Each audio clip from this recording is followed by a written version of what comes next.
তত্ত্বাবধায়ক সরকার ব্যবস্থা পুনঃপ্রবর্তনে রাজনৈতিক দলগুলো অভিন্ন মত দিয়েছে বলে জানিয়েছেন জাতীয় ঐকমত্য কমিশনের সহ সভাপতি ডক্টর আলী রিয়াজ। রাজধানীর ফরেন সার্ভিস একাডেমিতে রাজনৈতিক দলগুলোর সাথে দ্বিতীয় দফায় ৮ম দিনের সংলাপ শেষে কথা বলেন তিনি। জুলাইয়ের মাঝামাঝি বা তৃতীয় সপ্তাহে ঐকমত্যে পৌঁছানোর বিষয়ে আশাবাদ জানান আলী রিয়াজ। মনির হোসেন তপুর রিপোর্ট। নির্বাচনী এলাকা নির্ধারণ, তত্ত্বাবধায়ক সরকার, রাষ্ট্রপতির ক্ষমা প্রদর্শন, এই ৩ ইস্যুতে বিভিন্ন রাজনৈতিক দলের সাথে সংলাপের আয়োজন করে ঐকমত্য কমিশন। তত্ত্বাবধায়ক সরকার ব্যবস্থা পুনঃপ্রবর্তনের অভিন্ন মত দিয়েছে রাজনৈতিক দলগুলো। এখন পর্যন্ত আলোচনা ইতিবাচক বলে জানিয়েছেন জাতীয় ঐকমত্য কমিশনের সহসভাপতি আলী রিয়াজ।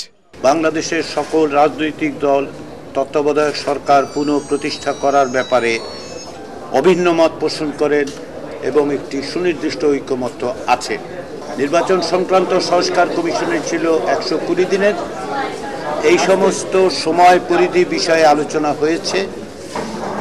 কোন প্রক্রিয়ার মধ্য দিয়ে প্রধান উপদেষ্টাকে নিয়োগ করা হবে সেটা নিয়েও কথা হয়েছে। এতে দেখা গেছে যে এই আলোচনায় রাজনৈতিক দলগুলো অনেক কাছাকাছি এসেছে।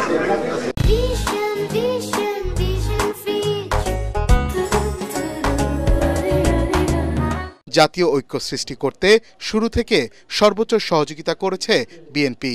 বিরোধিতার প্রোপাগান্ডা প্রসঙ্গে বিএনপির স্থায়ী কমিটির সদস্য সালাউদ্দিন আহমেদ বলেন, সংস্কার কমিশনের বেশিরভাগ সুপারিশের সাথে একত্রতা জানিয়েছে বিএনপি। সাংবিধানিকভাবে সমস্ত এখতিয়ার নির্বাচন কমিশনের কাছে দেয়া আছে এবং সেই স্বাধীন নির্বাচন কমিশনের প্যারালাল আরেকটা অর্গানাইজেশন কমিশন যদি আমরা দাঁড় করে, সেটা একটা কনফ্লিক্ট হবে, একটা সাংঘর্ষিক বিষয় হবে। আজকে যেটা আপনারা বলেছেন তত্ত্বাবধায়ক সরকারের ব্যাপারে, এ সময় জামাতের নায়েবে আমির ডাক্তার সৈয়দ আব্দুল্লাহ মোহাম্মদ তাহের বলেন, তত্ত্বাবধায়ক সরকারের অধীনে শুধু জাতীয় নির্বাচন নয়, স্থানীয় নির্বাচনও করতে হবে। যে আলোচনা তাতে আজকে নির্বাচনী এলাকার সীমানা পুনর্নির্ধারণের জন্য একটি বিশেষায়িত কমিটি গঠন করার বিষয়ে একমত হয়েছে রাজনৈতিক দলগুলো। মনির হোসেন তপু, এটিএন বাংলা, ঢাকা।